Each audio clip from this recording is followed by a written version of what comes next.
Theater Association is going to bring the first one. This is Ken Newfield.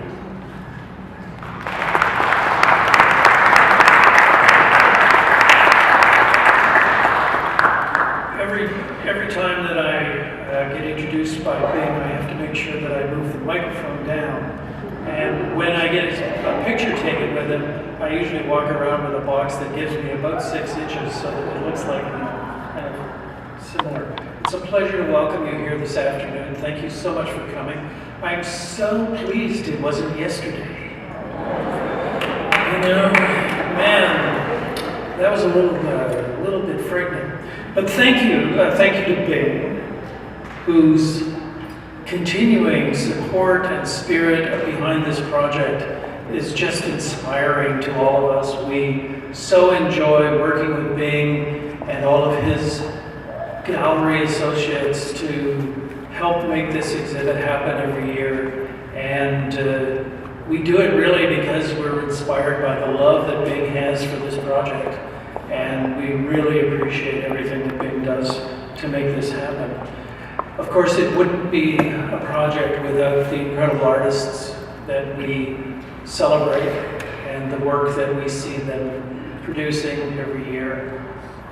We are humbled by the talent that we experience, and we just want to say that we are so proud as an organization to be able to use the Schuster Center as a venue for this experience and to be able to present it to the community for the next couple of months. I want to thank the Ponitz Technical Prep School and the students who are involved in this project for the second year. Gary's going to talk about the exact project and how it impacts the program, but it's a great collaboration that we have with Ponitz, and we really thank Ponitz for willingness to be involved in this project. And I also want to thank my colleagues Gary Minyard and Justina Crawford-Williams and Elaine Stoughton from our education department for the work that they have done on the project to make it a reality and to work with Bing and make sure that everything works from our end of the spectrum so that everything happens. You know, it's collaboration is a word that gets used a lot in our community. I think that as somebody who has only lived in this community for a little more than 5 years, I've really come to understand that when you say you're collaborating in this community, it actually is a collaboration. And it's an equal opportunity to showcase the arts, to bring things together that wouldn't necessarily happen without that collaboration. And from our perspective, we are very thrilled to be able to have you all here today. We are very, very appreciative of certainly Bing and all of the artists who participate. And we also want to just highlight the contribution of the skyscrapers who are so incredibly depicted in the artwork that you've all seen today. So I want to thank you again for coming and thank Bing again, and now it's my privilege really to introduce Bing Davis.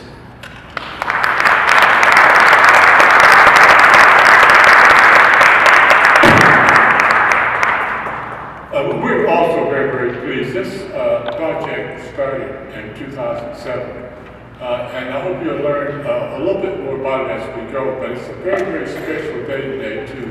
And we're fortunate also to be able to add another flavor to this particular presentation, the Dayton Skyscrapers number 6.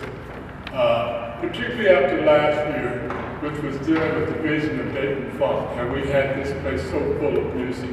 But you know, there's 2 other basic musical forms that's basic to Dayton too. That's gospel and jazz, so we don't want to forget those 2.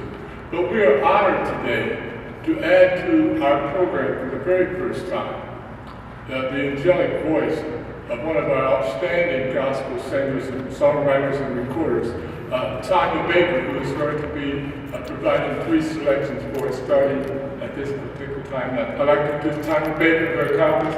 Keith Lee.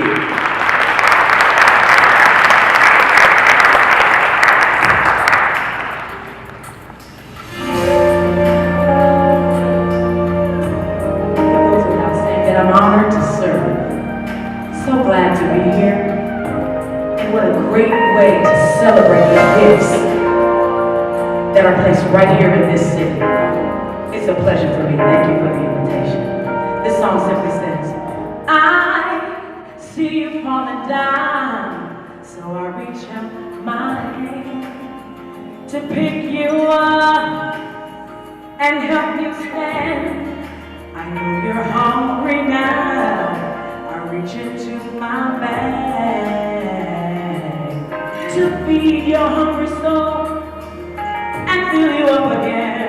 'Cause your need is my need, and your pain is my pain. This is what it means to care. But this is how we love. Show the love of Christ. For someone has to see Jesus living inside of me. And this is how we show others that He's real. Cause someone has to know. Someone has to know. This is how we love. Oh, oh, oh, oh, oh, oh.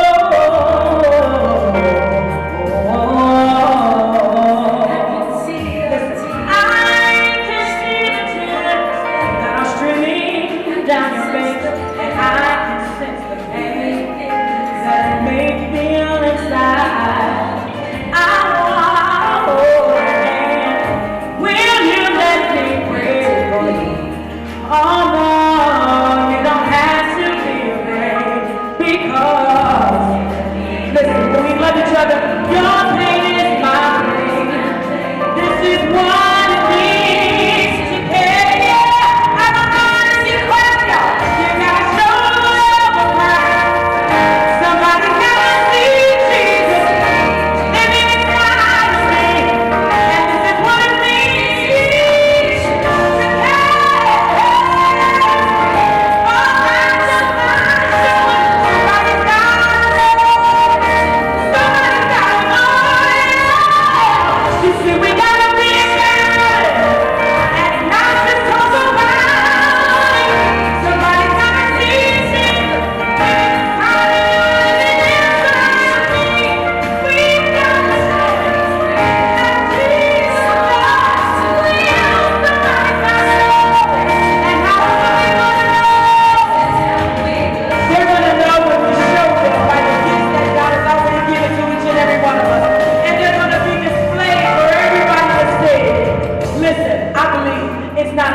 to church this morning,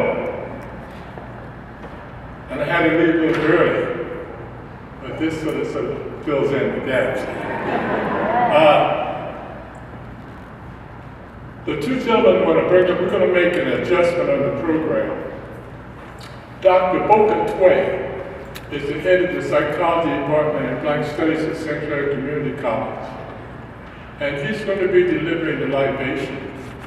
And libation, he will give some information on it as well. And accompanying him will be Mr. Larry Crow, who is the staff representative from the history makers from Dayton, in between Dayton and Chicago. And they'll be doing it at this point here. The reason why is that in traditional African societies, before any important event occurs, you always remember those who went before. And the pouring of libation is a way of remembering those on whose shoulders we stand. And all of the ancestors who made it possible for us to be here. It was scheduled for at the end, and we were going to do it by the artwork. But because we rescinded, and you notice that even in our tradition today, we normally start with music to help bring down that and prepare us to receive it. So at this time, we're going to bring up Dr. Boca Tway.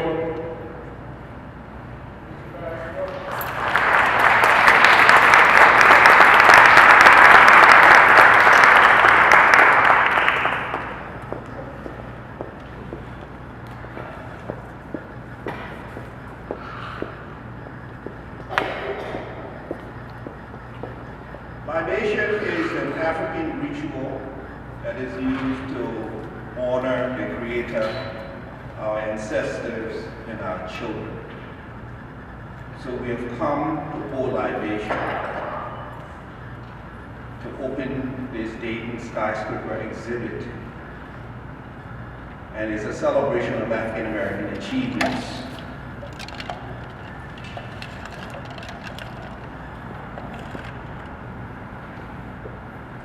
And to pour libation, we want to invite you to join us. This is a ritual that requires the community. We invite you to join us as we pour libation to the Creator, to our ancestors, and to our children. And the way you will join us is by saying Ashe.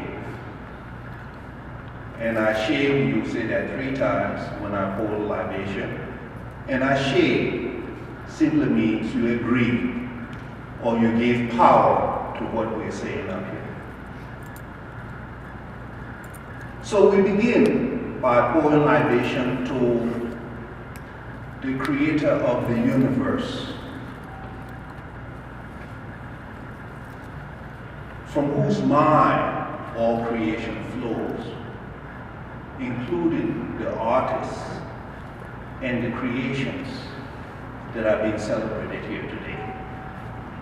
And so to the Creator of the universe, who is responsible for creativity and creation, we pour libation and we say, Ashe, Ashe, Ashe.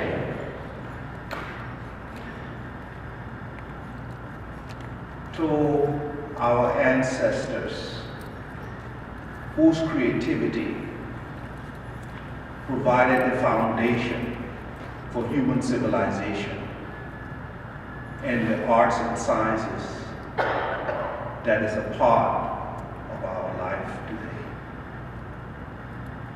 For those ancestors whose creativity made the foundation that we stand on today, we pour libation and we say, Ashe, Ashe, Ashe. For those ancestors whose labor and creativity is responsible for the foundation of our modern life. Many of those ancestors worked for more than 400 years without wages and without recognition.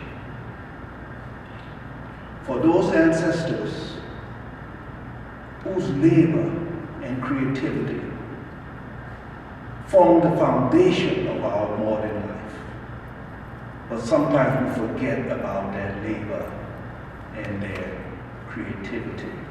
For those ancestors who say, Ashe, Ashe, Ashe.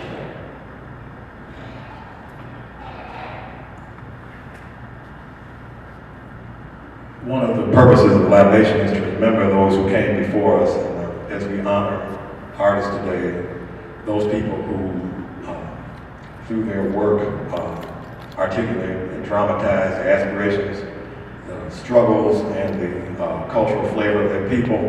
We want to mention some of our local ancestors. For Hallie Q. Brown, who's a world-class elocutionist and author, for Paul Lawrence Dunbar, the great poet and lawyer of the black race, for Colonel Charles Young, who played the violin and was also a playwright, for Charles Johnson, who was a visual artist who anchored the art department at Wilberforce in the early days, for Gussie Lord Davis, songwriter who wrote Goodnight Irene and other songs, for Billy Strayhorn, who wrote Take the A Train and had long collaboration with Duke Ellington, for Snooky Young, who anchored the Tonight Show band on trumpet, for Robert Neal, great visual artist here in Dayton, oil painter, for Clarence Young III, playwright, founder of Theater West, for Geraldine Blunden, founder of Dayton Contemporary Dance Company, for James Wright and all the other great gospel performers here in Dayton, for Sugarfoot, for Robert Troutman, for Hot Rod Ben Wilson, for Delbert Taylor, for Hassan Antar, and for all the artists that have touched our lives who came from this area that we recognize. For those known and unknown, and you can call some of their names down if you like.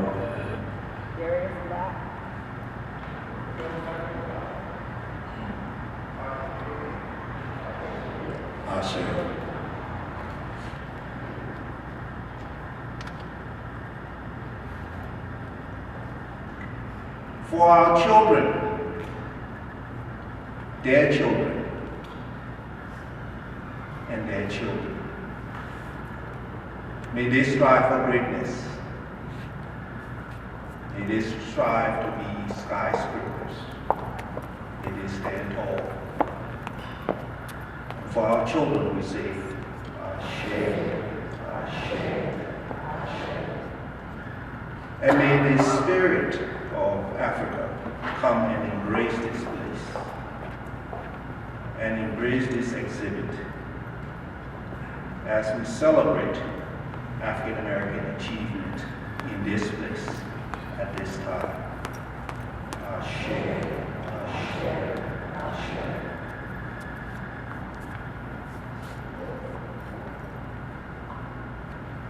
The Dayton Skyscrapers concept came from a metaphor that we wanted to, in 2007, find a way to celebrate, identify and celebrate high achievers from the African American community, deceased or alive, who have somehow overcome the obstacles that we all face and contributed greatly in their career and gave back to the community.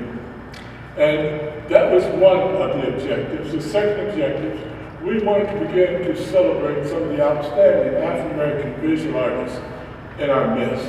And there are many, just as dancers and musicians and writers and poets, playwrights and spoken word artists. But mainly, we wanted to expand the pool of positive and relevant role models. And that came from us going into the schools, the community centers, the playgrounds, the ball games, and asking our youth, what do you want to be when you grow up? And it tallied in 3 areas: NBA, NFL, or hip hop. Some of them might, but most of them will not have the talent, the skills, or the background to do so. So by being able to identify those in our midst, we were really practicing Black history at home, looking at among our own community to find and increase the positive role model. And the fourth objective that we want to share with the broader community in the suburbs, some of the many contributions that have always been made by African Americans to add to the quality of life of Dayton and Miami Valley areas. Those were the 4 objectives. Each artist that we now do it every other year has the opportunity to survey the history of the contemporary scene, identify someone that they would like to research, get permission, and particularly if they're alive, get permission to do them in their art style of artwork, and then do the research that could be condensed to at least 1 page that we could share with the viewers and the youth as they come by to look at the artwork and do the art in their style, whatever style that they want to work in, and then have a chance to share it. 10 years ago, the Schuster Center, through the VTA, Victoria Theater Association, invited us, the visual voices, to be a part of this wonderful edifice right in the heart of time. And so we exhibit here, we exhibit at our sponsor, and I'd like to share an acknowledgement of our sponsor. For all 10 years have been the Dayton Light Company. And also, I'd like to acknowledge our staff, because I cannot do this by myself. On the platform are 2 former students and artists who served as my assistant. Professor Dwayne Daniels and James Payton have been assisting me for all 10 years. And then my staff at the EbonNia Gallery, which is one outstanding individual who I think is here, Rosalind Green. Rosalind, would you please stand and be acknowledged at this time?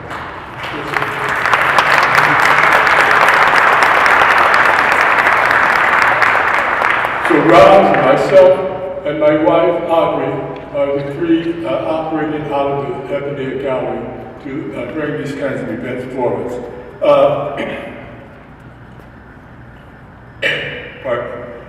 What I'd like to do at this time is focus in on where I'd like to focus, and that is on some of the outstanding talent. First of all, Adler Cope, a former Daytonian, retired after 30 years at Central State, has returned to his home state of Georgia, but still participates with us. And Erin Glenn Smith, who replaced him, will not be able to be with us today. She is preparing for a child. But the artists who are here, you'll have a chance to hear them and get some questions, as well as to hear some of the outstanding information that the students have been able to gather. So I'd like to start with, if I could, ask Joanne, could you come up, please?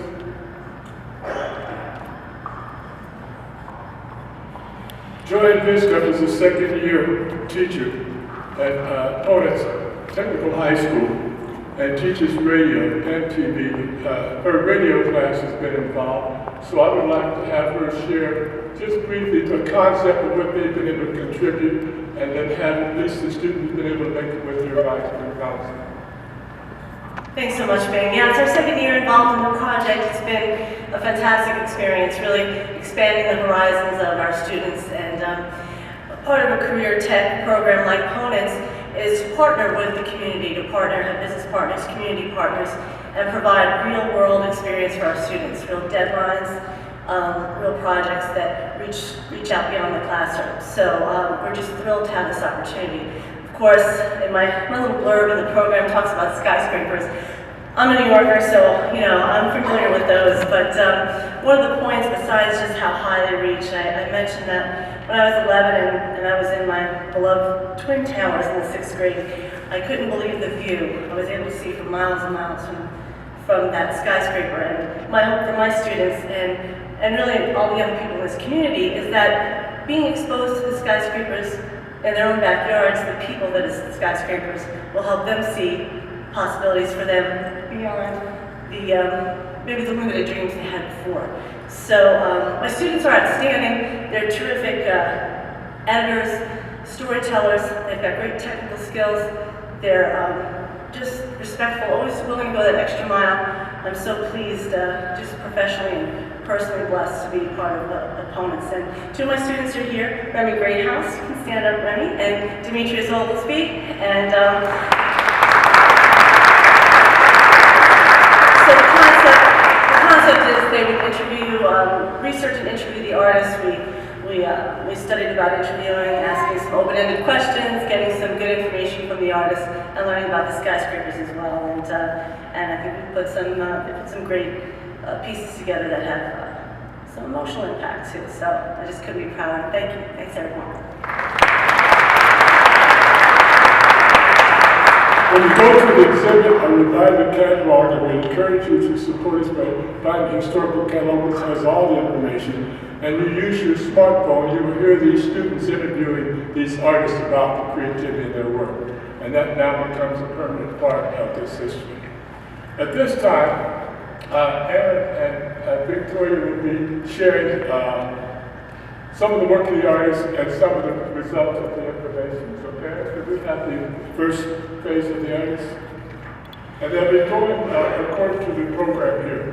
And you'll be able to see the monitor.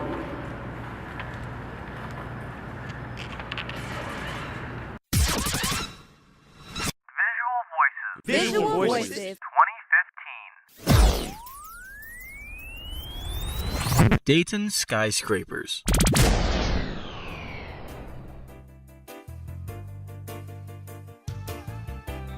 I am Corey Nash, a student of Ponitz CTC, and I had a chance to interview James Pate and hear his ideas of a Dayton skyscraper. A skyscraper is, of course, it's a metaphor stemming from actual buildings of skyscrapers.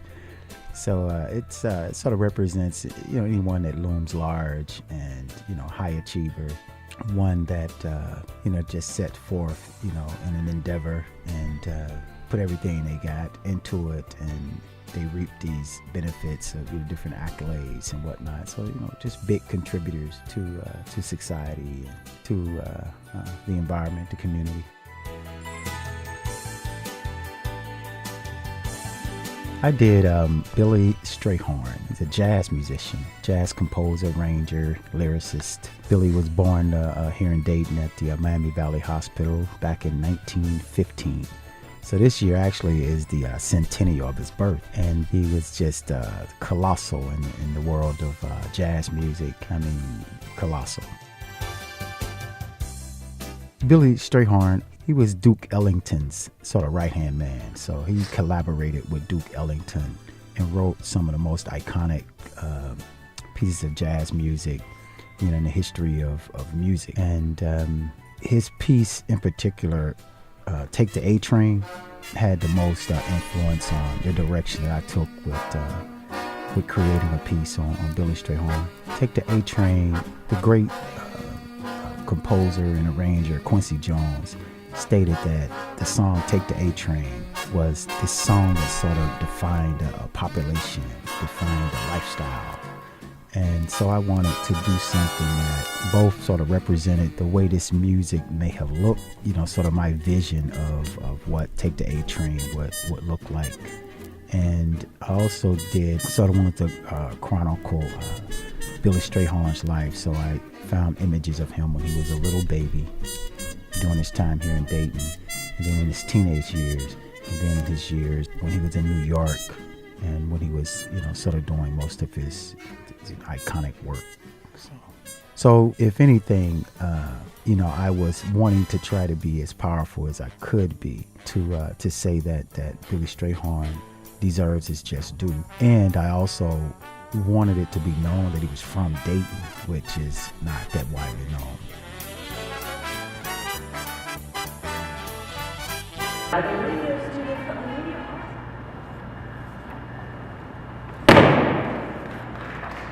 Thank you. We're going to have you hear from the artists who may add some additional information besides what may be in the pamphlet or the catalog on the radio.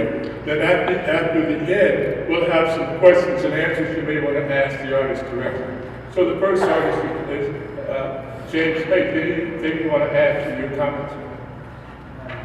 No, it was pretty thorough. I like the students that worked with me, the student that interviewed me, kind of did a good job and spelled it out. Thank everyone for attending this afternoon. I'm very proud and very honored to be exhibiting with the artists here and being a part of the Skyscrapers project. It's always a plus for me personally and professionally. It gives me a chance to explore and try out some other things compositionally using the medium of charcoal, and I'm familiar with that medium. I'll always use it. But in terms of like the composition, exploring different ways to present it, the Skyscrapers project gives that opportunity to me. So just kudos to the students that worked on this project and did a good job. I was listening. There's really nothing else I can add to that. But I'd just like to say, very proud to have been interviewed by the students. Thank you. James found that most of his time was spent in California, so we don't know if there's any street horns still here in Dayton, Ohio. Is there any relatives that we haven't been able to find? Because that's been a fun part too, is meeting some of the relatives that are still here. Thank you very much. The next artist is Clifford Dare, who did Spooky Jazz Master.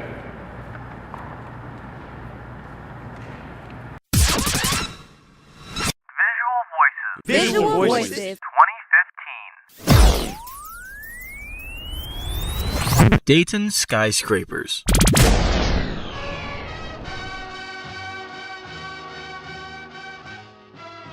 When I was coming up, there was always musical instruments in the house. Somebody had a piano.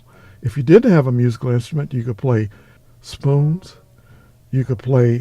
You could make a bass sound by blowing into an empty jug.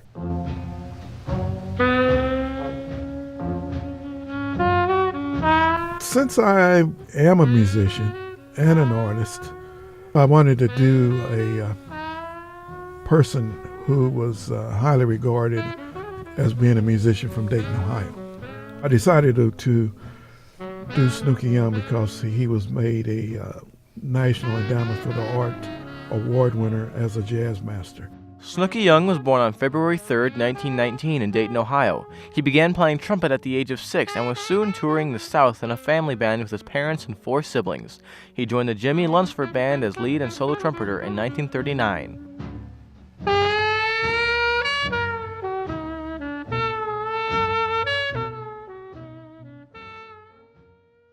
Snooky Young was most famous for his longest engagement as the trumpeter for the Doc Severinsen Band on The Tonight Show.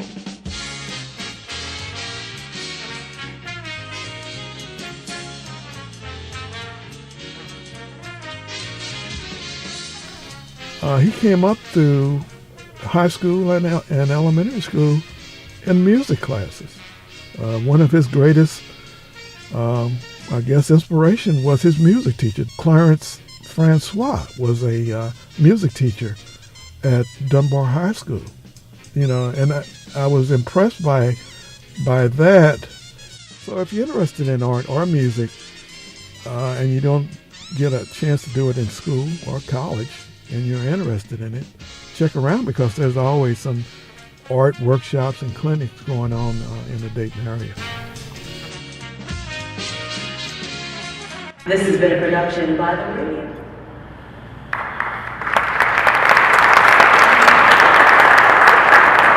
It's something that we've been listening to that music for most of Johnny Carson's life and didn't know it. Had someone in there from Dayton. But also it spoke of the teachers that have been able to motivate young people here.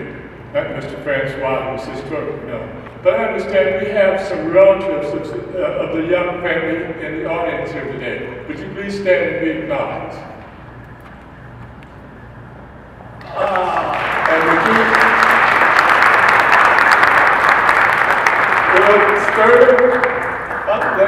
these are relatives of Snooky Young. Jazz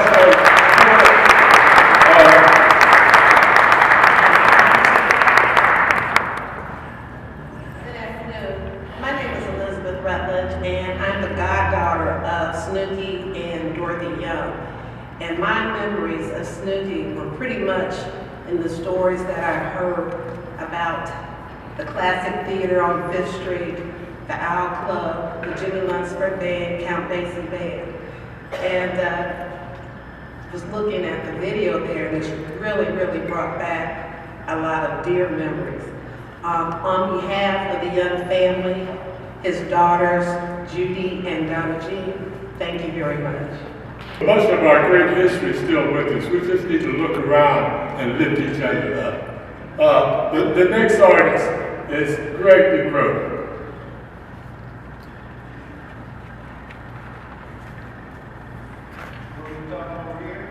I'll show the video first.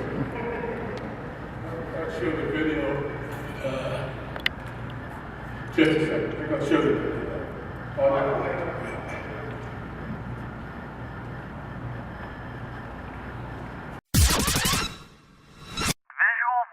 Visual Voices 2015. Dayton Skyscrapers.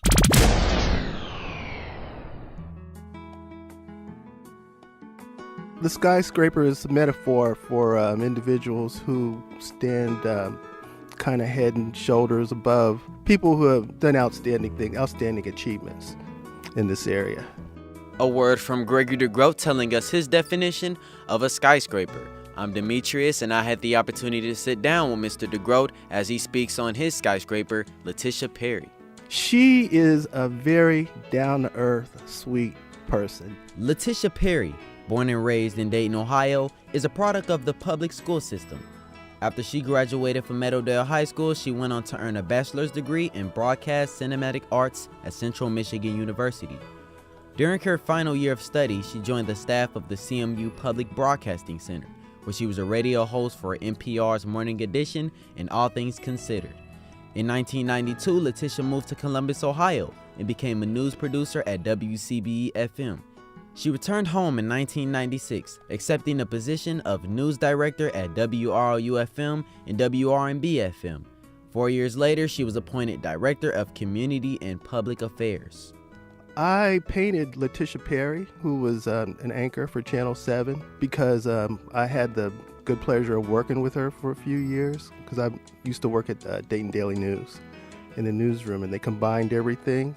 The same company, Cox, owns WHIO and the Dayton Daily News, and they put us all in the same newsroom, and I had the pleasure of knowing her. So how do you start a piece? Well, it depends on what I'm working on. I get my camera and I go take a picture of it, and then I'll take it home, and what I try to do is not copy, but I try to express it my way. I try to render it my way, give it like a more poetic feel than just a straight photograph, because a photograph can do that. You don't need a painting if you're going to make it look exactly like the photograph. So my job is to interpret what I see my way.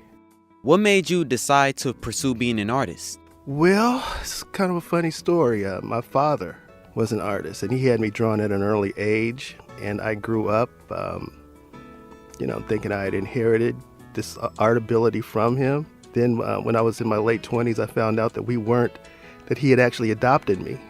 I guess it just goes to show, what you can do with a young mind. He had me drawing and everything, and he had me convinced that I could draw. So what I thought was like genetic turned out to be, I guess, psychological and just teaching. And so it just was ingrained in me. Why do you think it's important for young people to know about your skyscraper? Well, that they can be a skyscraper. If you believe in yourself and you have faith in what you do, one day somebody might be painting you. Sure, why not? This has been a production, Bud.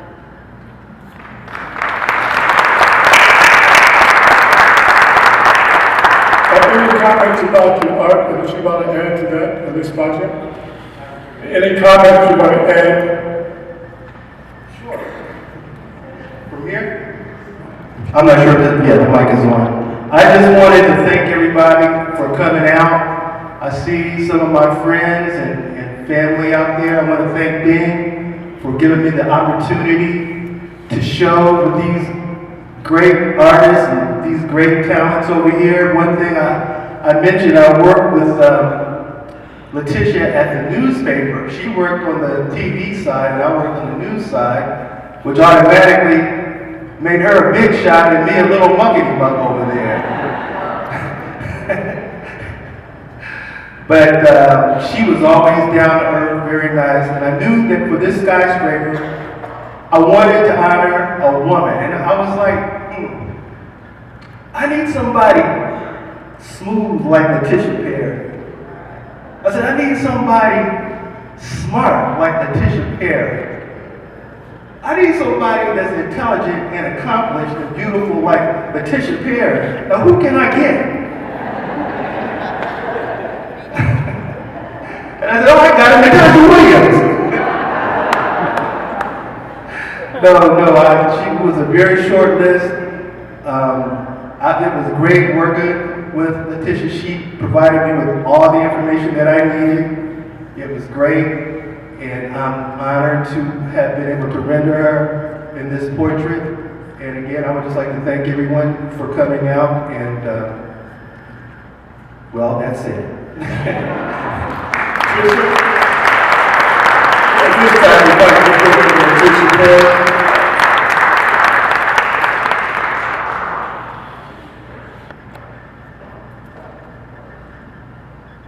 Giving honor to God, first and foremost.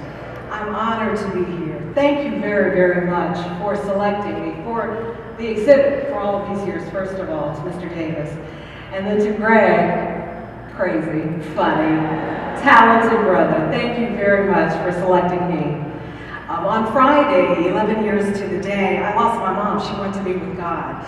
And anytime that my name is associated with anything positive or inspiring, it really speaks to her investment in me. So anytime you hear the name Letitia Perry, I think Lucinda Perry, because all that I am came from her. Growing up, I didn't always appreciate it or like her direction. And I have people in the audience who will say, oh, her mom was no joke, and my mom was no joke. However, today, in hindsight, and looking at the big picture, I certainly appreciate everything that she sowed into me. And so it is with great honor that I accept this, and I'm just privileged to be a part of such a wonderful group of people. But I give this honor today, especially on this particular weekend, to my mom. And I thank you all for being here. God bless you all.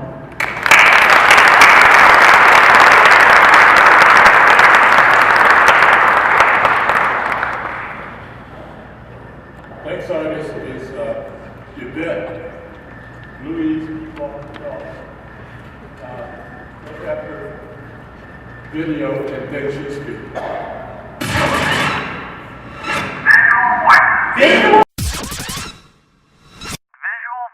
Visual Voices 2015. Dayton Skyscrapers.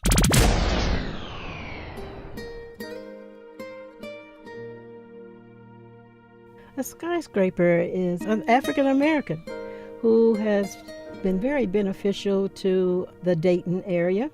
Very influential person, someone that others can look up to. My name is Marcellus Woods, a junior at Ponitz Career Technology Center, interviewing Yvette Walker-Dalton. When I was, let's say, 6 years old, which was a long time ago, back in the 40s, the doctors said that I had tuberculosis, and that meant that I had to stay in bed. So I needed a visiting teacher. Maddie Lau was the first visiting teacher for the Dayton Public Schools system and for African Americans. So she became my teacher. While I was in bed, she would come into the house and come into the bedroom with books and pencils and all sorts of things and teach me the 3 R's, reading, writing, arithmetic, at that particular time. She also was the one who discovered that I had an art talent, and so she told my mother and father, I think this woman needs some art training, which my parents did. After I got better, I took classes at the Dayton Art Institute because of Mrs. Lau. So she was a great influence to me, my career, as well as to me personally, as also to my spiritual upbringing as well. I like that story. So when you're getting started to make your art, what is the first thing that you have to do to get yourself started to start making your pieces? The first thing I have to do, really, I have to decide who it is that I'm going to uplift at that particular time. I also have to decide what type of medium I'm going to use. Basically, I use acrylics most of the time, but this time I use graphite pencil. So that told me a lot. To tell you the truth, what happened was that I once did the drawing in acrylics, or rather I painted it, and I did not like what came out. You know, we all go through those things that sometimes. I said, well, I guess I'll go back and use graphite pencil. Your question was what really excited me, or my question was, how do you get started on your pieces? I pray a lot. I pray a lot, especially because you don't want to, when you're doing a person, basically, you don't want to really mess up. You know, you want at least to be liked. In this case, those that I wanted to like it would be those people who she influenced, mainly because Maddie is not living now. She died at the age of 103. Wow. So she lived a long, long time. Wow. How do you feel art is important to the community? I think art is important to not just the community, but to everybody in life itself. Art is not only a creative process, but it's also a thinking process. It's another way of looking at things. It's another way of understanding the world in which you live in. It's also a way of, for the artist itself, it's a way of explaining things to others, and sometimes that words cannot help you do. I really like that answer. That was nice. So, what really gets you going when you get your ideas? Like, do you play music? Is it TV on? Oh, I got music going. You got music playing? I have music going. Sometimes I got the television going. My studio is a part of the TV room, at the end of the TV room. And so sometimes the music is playing, sometimes the television is going. That sort of gets me going. But what really gets me going is when I get an idea and I really want to get into it. That gets me going as well. It's just the whole idea. Okay. This is the last question, the deep question, if I do say so myself. So, what word could you say represents all your artwork? Whoa, that's a deep question. What word that represents all my artwork that I do?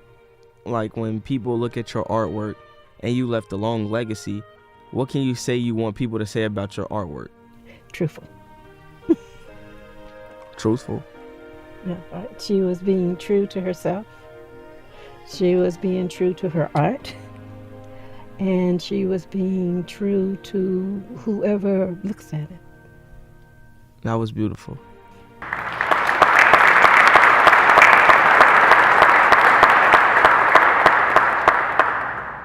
really don't know what you said when you're being interviewed sometimes. So that was news to me. But what I do want to say, though, is I met Mrs. Lau when I was about the size of that little girl right there, because Mrs. Lau was a very good friend of my aunt, who lived here in Dayton, Linnell Young, and they both went to church. They both went to church together at Bethel Baptist. So I knew Maddie Lau even before she became my visiting teacher, and that was great. As I said there, the doctors thought I had tuberculosis, and so I guess I was in bed for maybe about 3 or 4 months, constantly. And so it was Mrs. Lau who greeted me every time she came in that bedroom. I was really glad to see her, because she definitely brought some sunshine, and I thought it was really great that I had a chance really to honor her. I wish that she had been alive when I did this, but I'm quite sure she's very pleased now. But the picture that I used for her, there were several pictures. There was one I had of her standing with my aunt a long time ago in 1940, in the 1940s. There was a picture that I saw in several books. There was pictures in newspapers. But the picture that I chose was one that was taken by my mother And she was standing there at a fellowship hour at Trinity Presbyterian Church with some of her friends, Mrs. Pauline Parsons, and also Hortense Walton. And I chose that picture mainly because when Mrs. Law is like me now, I have this hat on. I have this hat on because right here I'm bald. But she wore a hat. I mean, she could wear a mean hat. And I'm hoping that the picture that I chose and that my drawing is one that shows that she really could be very fashionable at every age that she was. So I really enjoyed, and I really thank Bing for allowing me to be a part of these other artists who are so great. Thank you. At this time, we'll have another selection from Tanya Baker.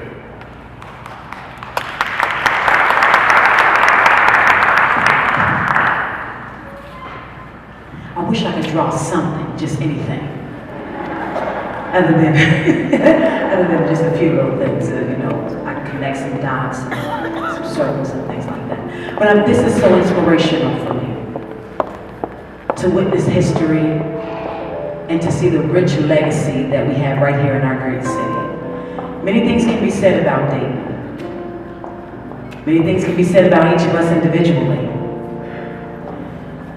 But just understanding the purpose for what this is today, I know, and I've heard it said several times already, that nobody got where they are alone. Amen? You did it with the help of others, whether it be family, whether it be friends, whether it be community leaders, people that you looked up to, could be from God on high. But you didn't get where you are by yourself. And so this song, I think, is just so appropriate at this time. So appropriate, because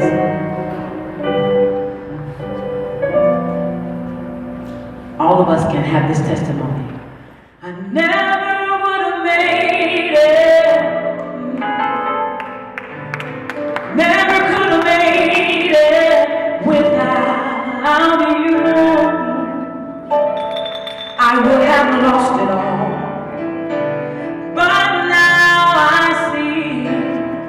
That you were there for me, and I can say never would have made it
without your strength. You made us stronger. You made us wiser. You made us better. So much better. We made it because of your teaching. You made it because of your instruction. You made it, and because you love us so much, we're stronger and we're wiser. Oh, and we're better. We can say we made it. We made it. We made it. We made it.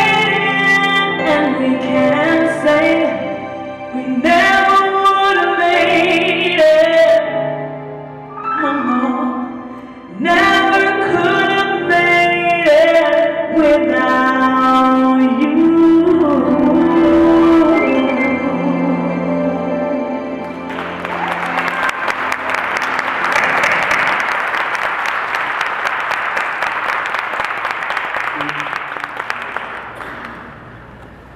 The next artist is Erin Smith Glenn, and she, as I said, could not be with us, so we'll play the video for Erin Smith and Dottie Peoples. Visual Voices 2015. Dayton Skyscrapers. My name is Deanna Parker. I'm a junior at Ponitz Career Technology Center, and I'm talking to Erin Smith Glenn about her Dayton Skyscraper, Dottie Peoples. I was just listening to some old school gospel music by Dottie Peoples, and I grew up listening to her music. And so I just got curious, wanted to know a little bit more about her background. I just went online and looked her up and found out she is from Dayton, Ohio. I never knew that. I knew immediately she would be my skyscraper.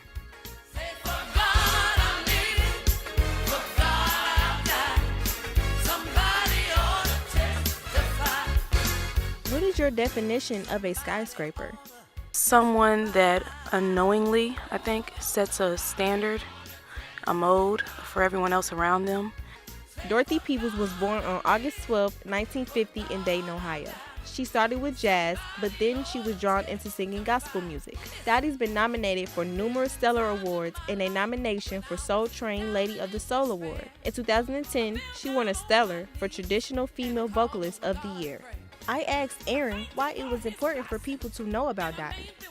It's important mainly for the newer generations. It's important to pass down local history because I think for the youth, things feel more hopeful and more promising and more reachable when we can see that someone that might have lived on the same street, somewhere in the same neighborhood, down the block, once started off in that same area, and things just make much more sense, I think, when you do it that way. I agree with Erin. Me growing up in Dayton and knowing that Dottie has accomplished a lot makes me feel like I can do it also. This has been a production by the group.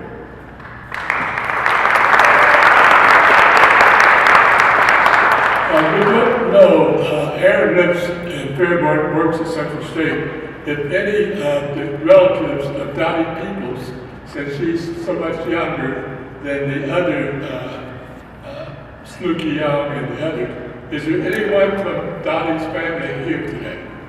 If so, we want to be sure, but we're still looking for relatives. She's now based in Atlanta, Georgia. Dottie Peoples.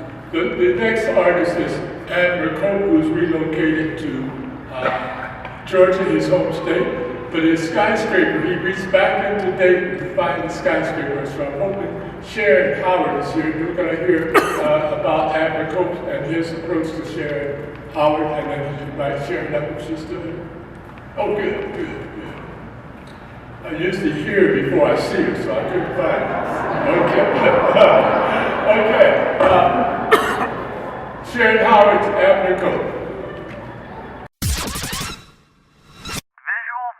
Visual Voices 2015. Dayton Skyscrapers. Hello, I'm James Stevens, a junior at Ponitz Career Technology Center, and I had the privilege of speaking with Abner Cope, a local artist who talked about and selected a Dayton skyscraper. Let's get this show on the road. I started by asking Mr. Cope on what his definition of a skyscraper is, and here's what he had to say. My definition of a Dayton skyscraper is a person that's a part of a project that deals with African Americans who have made an impact in the Dayton community. You know, I selected Sharon as my skyscraper because I see her as one of the pioneers of black journalism in Dayton. In fact, I have been following Sharon's career in broadcasting for about 20 years or more. Mr. Cope chose Sharon D. Howard, who currently serves as a site manager for PR and community relations with Atria Medical Center of the Premier Health System. So I've just recently found out that in addition to her pioneering that area for black journalists, I found out that she's won very numerous awards over the years as well. Those awards include such things as the National Urban League Center Regional Volunteer Award, Volunteer of the Year Award, the Dayton YWCA Woman of Influence honoree. She received the Dayton Daily News Top 10 Women honors, and also she's an inductee into the Ohio Women's Hall of Fame. I'll never forget that the Boston Fine Arts Museum, a room of John Singer Sargent's work, and standing in front of one of his large paintings, standing in front of that large painting was an older woman who was in tears. First of all, she apologized for crying. There was no need to because I found it touching, but she said that the young girls portrayed in the painting, she said that those young girls reminded her of her granddaughter. And I would venture to say that had she seen just a regular photograph of pictures taken of 3 or 4 young girls, I doubt it would have evoked the same kind of emotion. It's just artists are able to dig deep and put part of themselves, and they will tend to interpret what they are observing. It is that interpretation that transcends it to another level. This has been a production by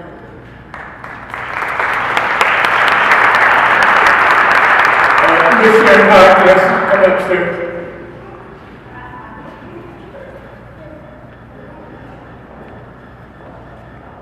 We're to turn the tables on her. She does this to so many people. Give so many words, it's good to recognize her.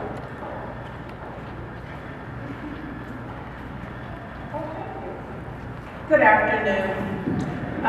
It's kind of weird that I'm up here because what many of you probably don't know is Bing was one of my teachers when I was a student at the Living Arts Center. And for many, many years, people thought we were related because my maiden name is Davis. And my dad, Prince Davis, was a jazz artist, so I always thought he'd be up here. So it's really an honor to be here. It's interesting how your life kind of takes many different journeys. And I was seeing my physical therapist like last week, and I go in and I'm looking really bad. And I'm laying on the table, and she says to me, "Sharon, I was working down at the Schuster Center." And I'm still not following her because I'm in pain.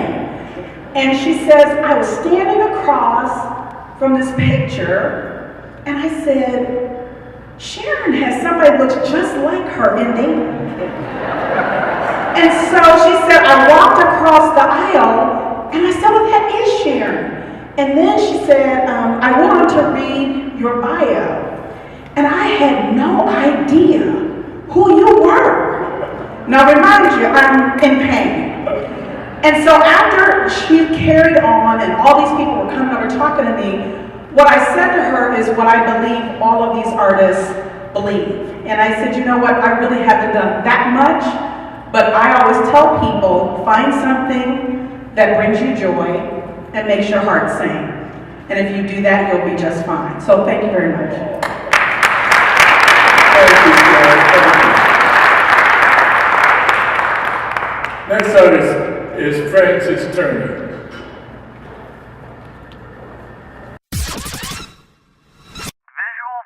Visual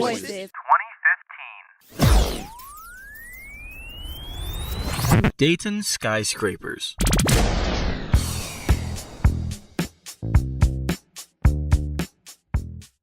I'm Jabri Kroom, and I'm a junior at Ponitz Career Technology Center, and I'm here talking with Frances Turner about skyscrapers. So, Ms. Turner, what's your definition of a skyscraper?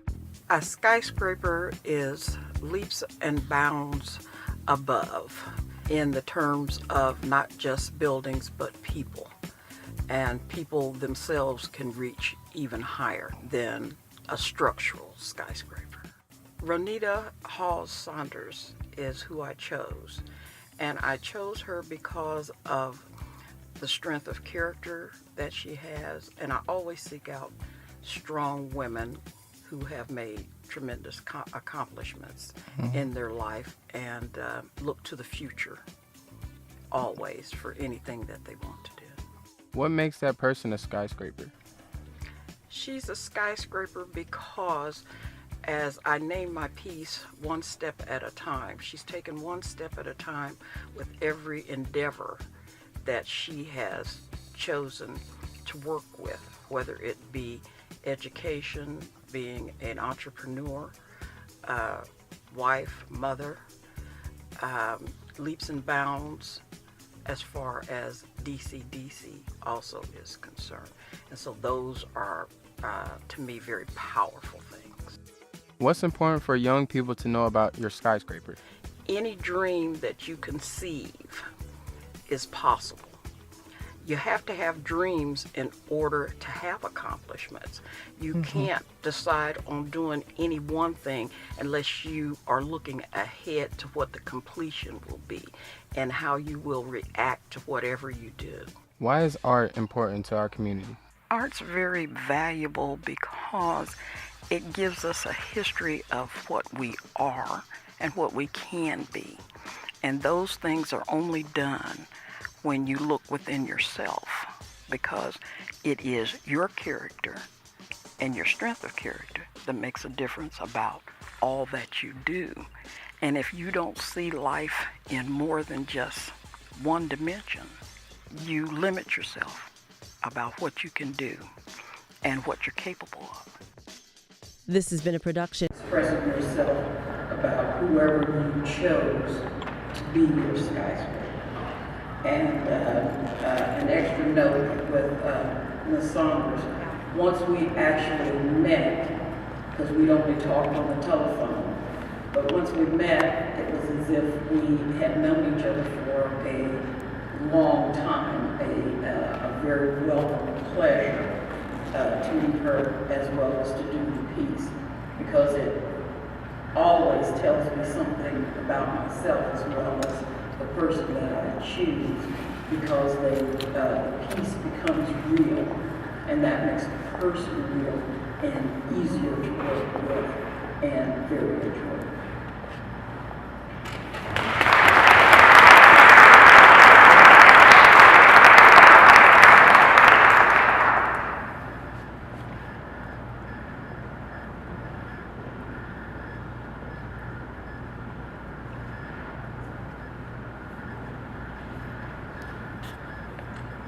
Good afternoon. Congratulations to all of the artists and to the skyscrapers. It is indeed a humbling experience to stand before you in your hometown, doing what it is that you love, and having so much support for so many years from those of you sitting in this particular beautiful facility today, and have someone say that they think that you are worthy of this kind of recognition. God is so good. God is so good. Mrs. Turner said to me that she had admired me from afar. And I said, you know, you look just like my mother. She's about that tall.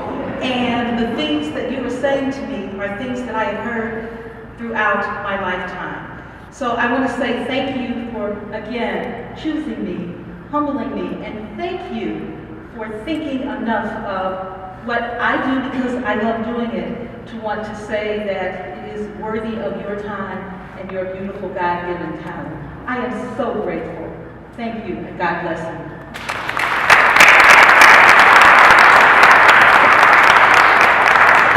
there is so much I can say about each of these artists, but one of the reasons I enjoy working with artists is to dispel some myth. Usually when people talk about African art, black art, they think of me because they came to my basketball games or see me in the paper. But there's so many outstanding artists in here, and we're just glad to be able to pull some together once a year. But I will share just some additional comments about this artist, who's one of our newest artists to the group, Frances Turner. Because we probably all have experienced her work over the years. She's about to retire. For the last 30 plus years, she's been the primary seamstress at Price stores every time we would run a gown or a tuxedo. This is a person who got it ready for us. With a ready. And when she left that job, she went to her home and made these dolls, and there's all over the house. Just beautiful dolls, all kinds.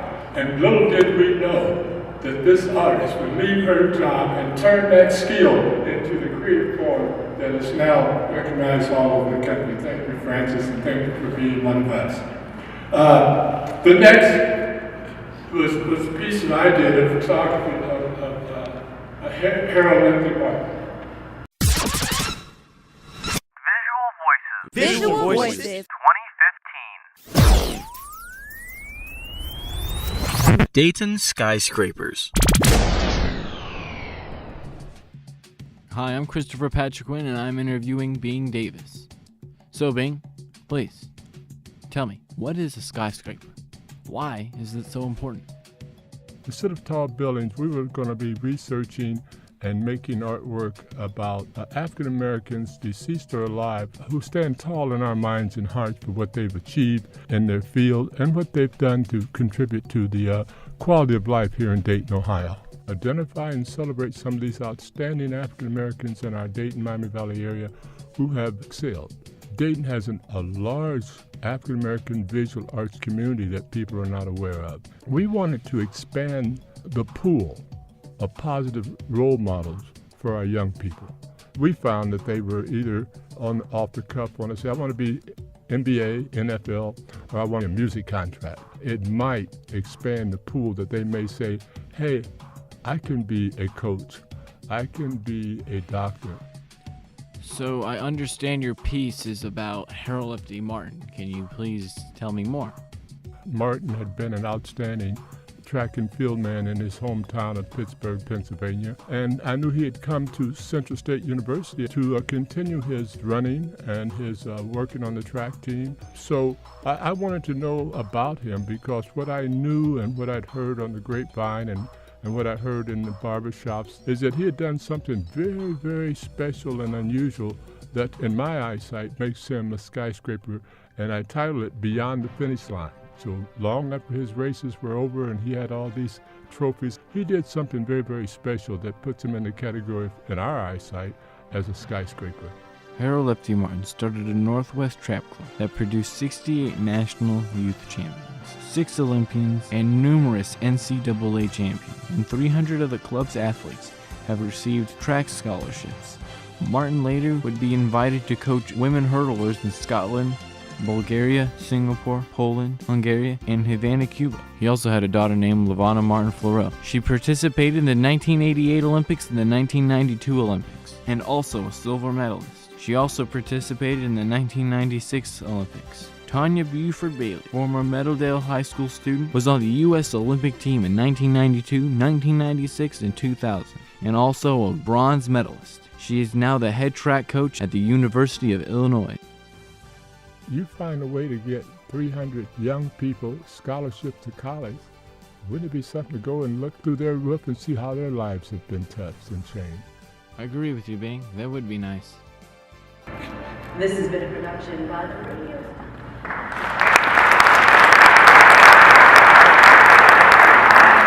It's not often that you have heroes and mentors that are younger than you, but I'm just so appreciative of this man's life and work and all the young people that he has touched.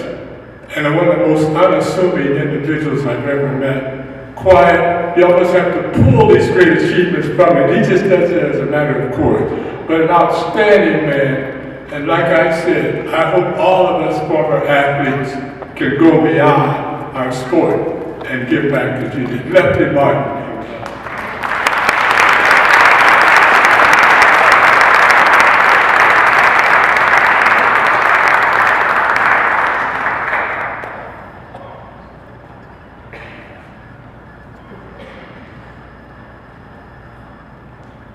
It's a real honor for me to stand before you for being selected for this honor. This is something I never expected. I've been involved with track and field with youngsters for the last 51 years.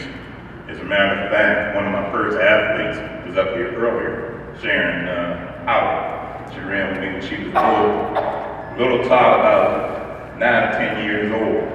And then Tanya, her daughter, even today, is still with me. But it's really been an enjoyable ride that I've had over the last 51 years, and I'm not finished yet. So I'll still be doing it. And if I can say one thing, I want to mention my wife up here, Brenda. I always tell the story that we've been married 49 years, but I've been in track 51 years. And so she knew what she was getting into before we got married. She stuck right with me.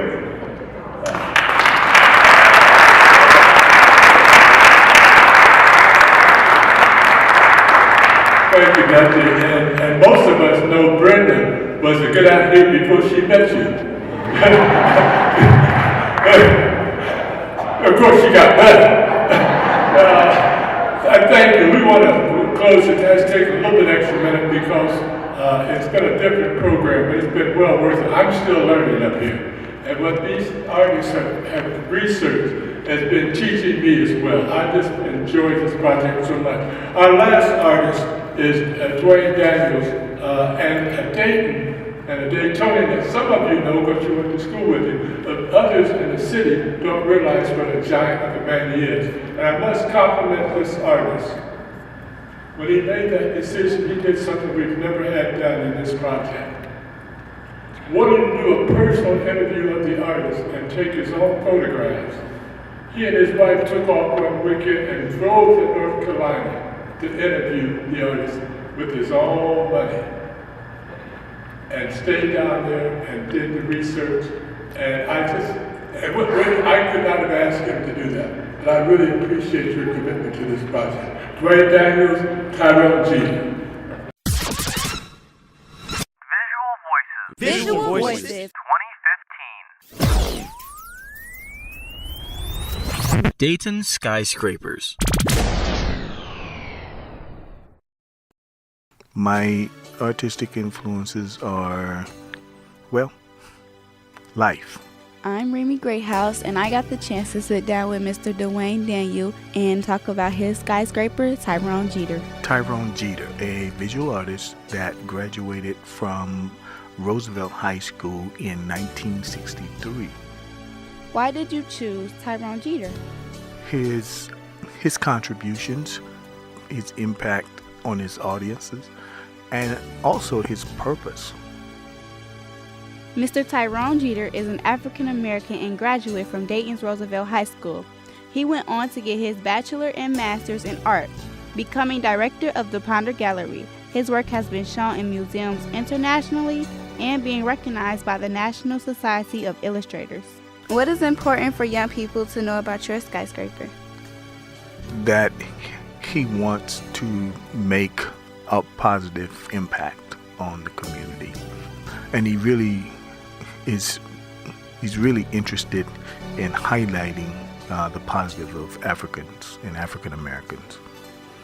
What made you want to be an artist? I don't think I made that decision. It's something that was chosen. Okay, it chose me. I was about 6 years of age. Didn't know what an artist was. Okay? All I knew was I wanted to be one, or I thought I was one. Mr. Jeter said that his work refers to the trials of youth and the struggle of the aged. He said, quote, "It seeks to speak to and for those with no voice. My work embodies compassion, hope, justice, and perseverance. Concepts I learned from my mother. I think those concepts we can all aspire to." This has been a production by the Rodeo.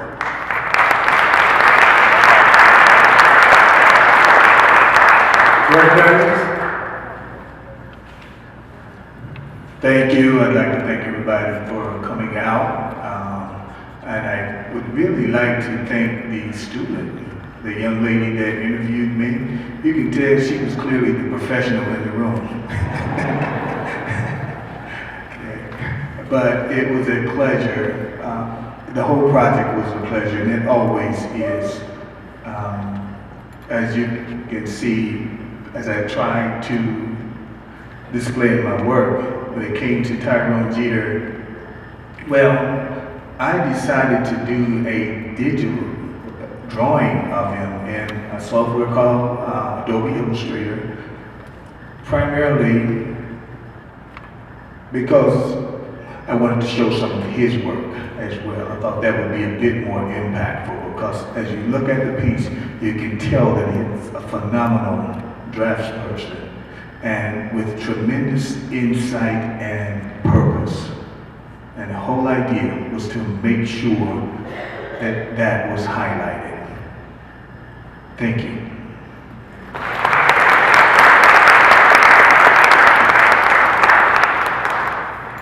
We're a little long on time, but is there a question that you would like to direct to one of the artists? Is there a question from the audience that you might want to have elaborated on and explained?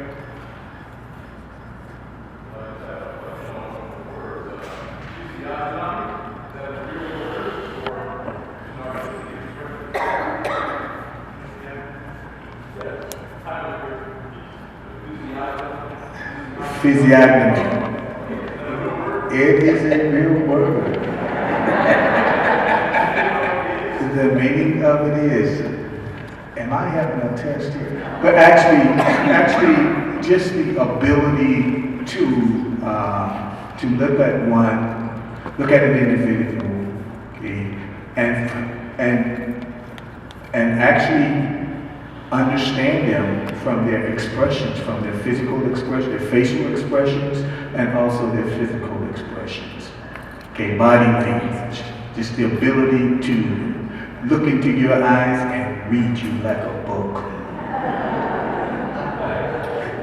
That's what physiognomy. And that's my buddy from Indianapolis, and I think that's how you were able to date her the first time, if I remember correctly. Okay. For Francis Turner, are all of your dolls modeled after real people? A great many are, primarily because I enjoy the research approach. It helps me decide on fabric as well as character and stature of the piece, and it makes it real for me because I have information about the person. So when I go about putting the piece together, character and stature start to present itself based on the fabric as well as the design. Bing, I would like you to just share some really good news that this community has in hopes that they will join us in May. Would you please share that great news? Oh, thank you. I'd be happy to share that. You'll be hearing more about it as May 13th approaches. But you know, all the cities in the state of Ohio, all the villages, all the suburbs, you'll find a lot of writers, actors, poets, dancers, musicians. For 2015, we are so honored here in Dayton and Miami Valley area that the Ohio Arts Council 2015 Governor's Award for the Individual Artist of the Year 2015 for the entire state of Ohio is none other than James May.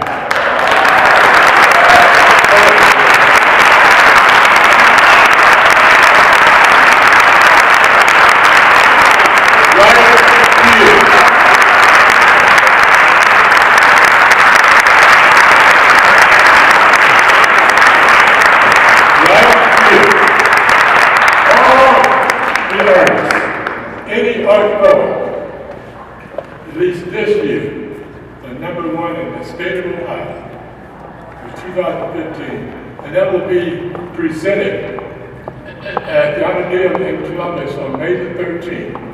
He will be so honored. And you should feel doubly proud. The 2014 individual artist from the state of Ohio was Sparkle Williams for the Dayton Contemporary Dance Hall. 2 years in the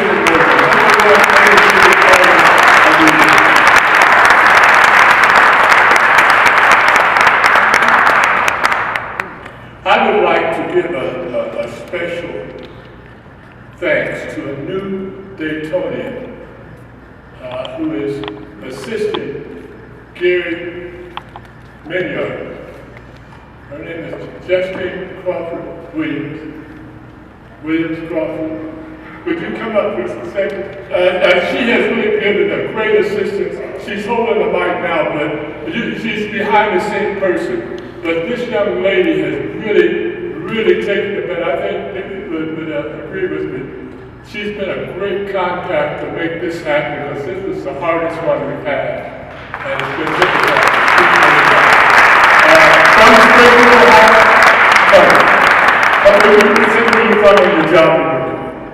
I'm originally from Scottsdale, Pennsylvania, which is 45 minutes south of Pittsburgh, but I've been here in Dayton for a little over a year, so I'm glad to be here. Thank you. If you will, most of what you heard and more complete is the exhibition catalog that is historical. They'll be on sale here today or at the studio.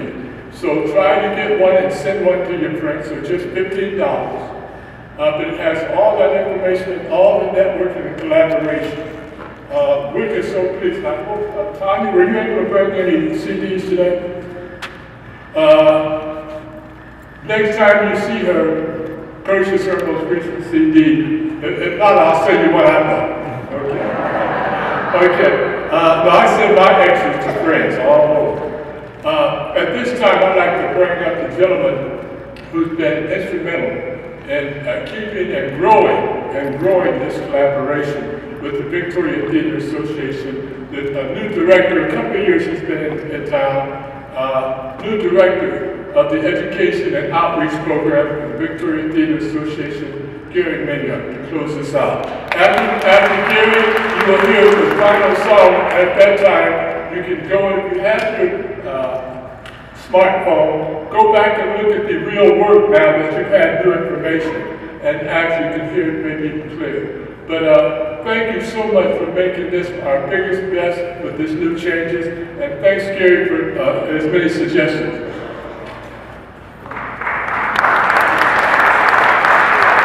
Thank you, everyone. I identify as a theater artist. I direct and I write and I've been on stage and I do all of that, and I am amazed at people who do visual art. I am constantly hunting for inspiration, and I think for anyone out there, we've been full of it for today. I'm so inspired by all of this work. Thank you to all the skyscrapers who are here today. Thank you to all of the artists. Bing, you're amazing. And Tanya, thank you so much for being here. Can we give everyone a huge round of applause?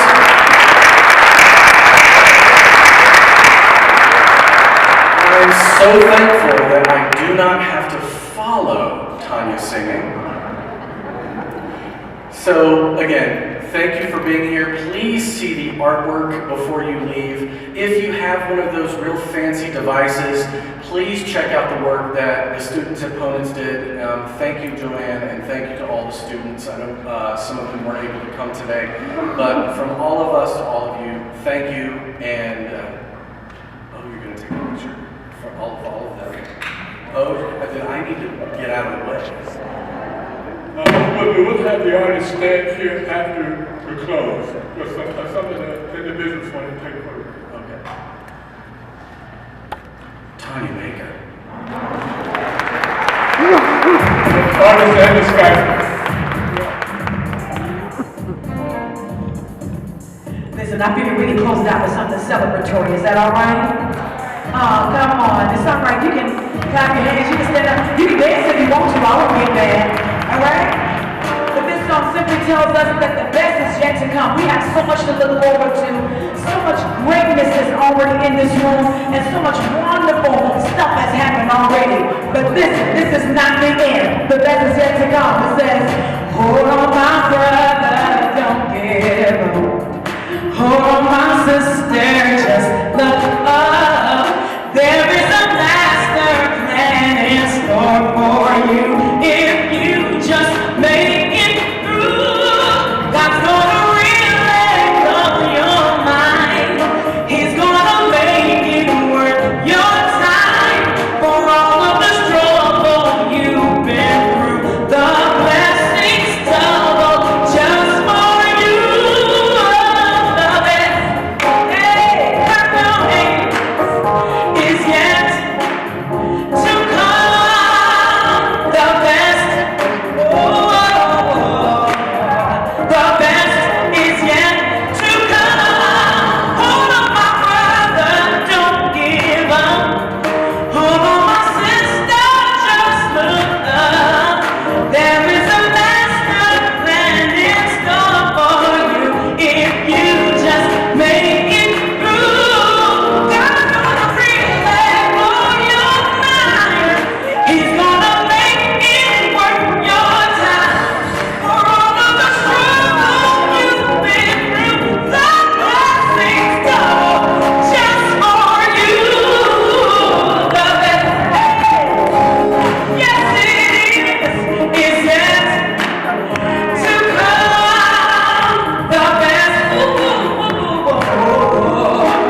Thank you all. We have an artist here, and the magician behind the scene that you did not see is Aaron of PTA. Raise your hand, Aaron. Thank you. We'd like the skyscraper relative and the artist to be photographed right here.